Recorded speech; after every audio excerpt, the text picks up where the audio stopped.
हम ईश्वर के ऋणी हैं। उनकी पूजा का अर्थ क्या? लोग कहते हैं हिंदू लोग दिन भर पूजा करते हैं। क्यों करते हैं हिंदू लोग इतनी पूजा? इसलिए करते हैं क्योंकि हम कभी किसी का एहसान भूलते नहीं हैं। हम जिससे लेते हैं ना, उसको देने का प्रयास करते हैं अपनी हैसियत से। देखो हम हिंदू कितने पागल हैं, आप जरा समझिएगा। अब इसे आप अच्छा मानो या बुरा मानो, पर मान लो हम सूर्य भगवान से प्रकाश लेते हैं, विटामिन डी लेते हैं, तो एक लोटा जल चढ़ाकर उनका धन्यवाद देने की कोशिश करते हैं। हे प्रभु आपकी जय हो, आप हमें इतना देते हो, तो आप गर्म हो तो हम शीतल एक लोटा जल तो दे ही सकते हैं, इसलिए जल चढ़ाने का हिसाब है। अब इसे आप पागलपन मान लो तो मान लो। क्यों? गाय हमें दूध देती है, गाय मां ने तो केवल 1 साल 2 साल 4 साल 5 साल तक दूध पिलाया, हाँ या ना? लेकिन आज तक तो गाय ही हमारे को दूध पिला रही है। तो जिसने दूध दिया, दही दिया, मक्खन दिया, घी दिया, हमने उसके सम्मान में उसे मां कहना स्टार्ट कर दिया। अब आप हमें पागल कहो तो कहो कि तुम तो गाय को माता कहते हो, बताओ वो तो जानवर है। हाँ, तुम उसे जानवर मानो, स्वतंत्र हो, पर हम हिंदू हैं ना, हम जिससे लेते हैं उसको सम्मान देते हैं। गाय की हमने पूजा की, और केवल हमने नहीं, हमारे भगवान ने पूजा करी।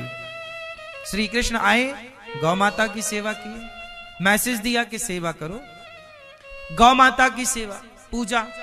लिया है तो दिया है, हम लेते हैं तो देते हैं।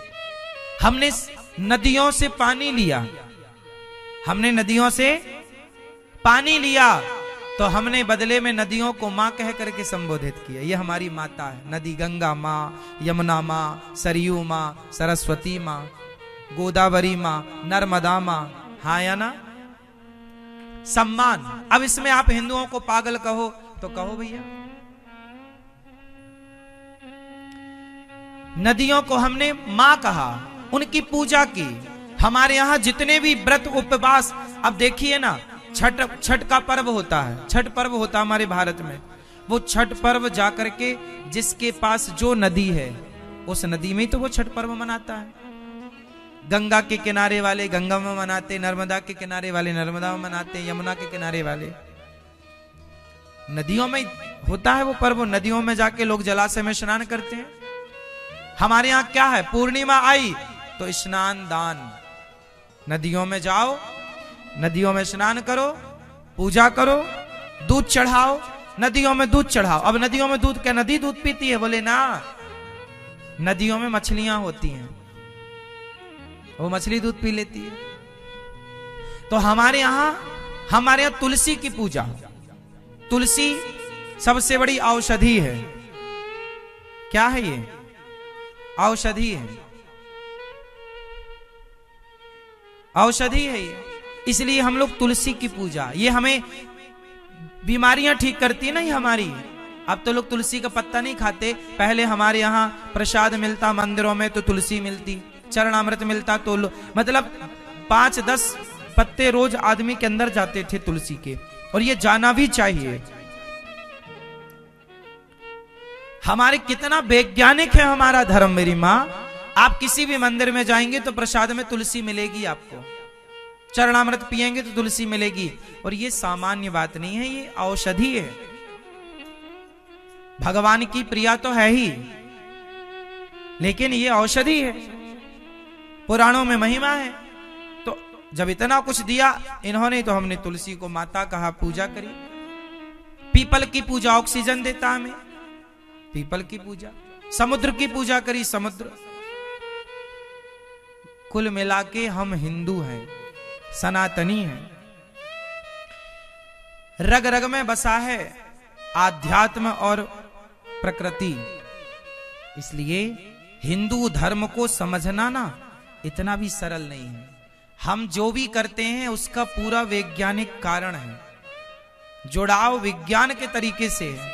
प्रकृति से कनेक्ट हैं हम लोग ऑलरेडी पहले से। इसलिए हिंदुओं को समझना सबके बस का नहीं है।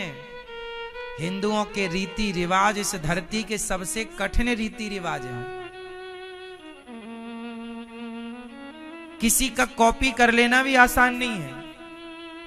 हमारी भाषा सबसे कठिन संस्कृत, हमारा पहनावा सबसे कठिन धोती। बताओ, तुम्हारे नाना जी दादाजी दो धोती पहन लेते हैं, तुम किसी से पहनवाओ, पहन के दिखाए धोती पहन। हमारी माताएं जो धोती पहनती हैं, ये धोती भी इतनी सरल थोड़ी है सबके बस की। अंग्रेजन को पहनाओ जो नहीं जानते इस चीज को, जो वो पहनते हैं वो तो आप 1 मिनट में पहन लेंगे, लेकिन जो आप पहनते हैं वो घंटे भर में भी नहीं पहन पाएंगे बिना बताए। मतलब हमारा जो कल्चर है कॉपी भी नहीं कर सकता कोई, हाँ या ना? तो भारतीयता कोई सामान्य नहीं है मेरी मां। हमारे कन्हैया टेढ़े हैं, यूं ही थोड़ी हैं। सीधी चीज को आदमी समझ जाए, टेढ़े को थोड़ी समझे। तो टेढ़ी टांग वाले को ना कोई जल्दी उनको समझ पाए, ना उनकी कही गीता समझ पाए, ना उनकी कथा जल्दी कोई समझ पाए। ये तो खग जाने खग ही की भाषा। वो तो आपको बचपन में विरासत में कृष्ण मिल गए हैं, तो आप फिर भी कृष्ण को कुछ समझते हैं, कुछ जानते हैं, कुछ, चूंकि भारत में ही पैदा हुए हैं तो विरासत में मिले हमें श्री कृष्ण। हमारा कल्चर तो, हमारी सभ्यता तो हमें विरासत में मिली है। हमारे यहाँ तो पैदा छोटा सा बच्चा भी राम राम करता है, जय श्री कृष्णा करता है, क्योंकि बचपन से सुन रहा है ओम जय जगदीश हरे, स्वामी जय जगदीश हरे, यही सुनते सुनते बड़ा होता है। भाई प्रगट कृपाला दीन दयाला कौशल्या हितकारी, यही सुनते सुनते हम लोग बड़े हुए। श्री कृष्ण गोविंद हरे मुरारी, हे नाथ नारायण वासुदेव, ये सुनते सुनते हम लोग बड़े हुए। तो ये तो हमारी विरासत में हमें मिला ही है। इसलिए हमें विरासत में मिली चीजें, इसलिए हम उनकी कदर नहीं कर पाए, उनको समझ नहीं पाए। इसलिए मेरी मां, आप लोगों से मेरी प्रार्थना है कि आप अपने धर्म को जानिए।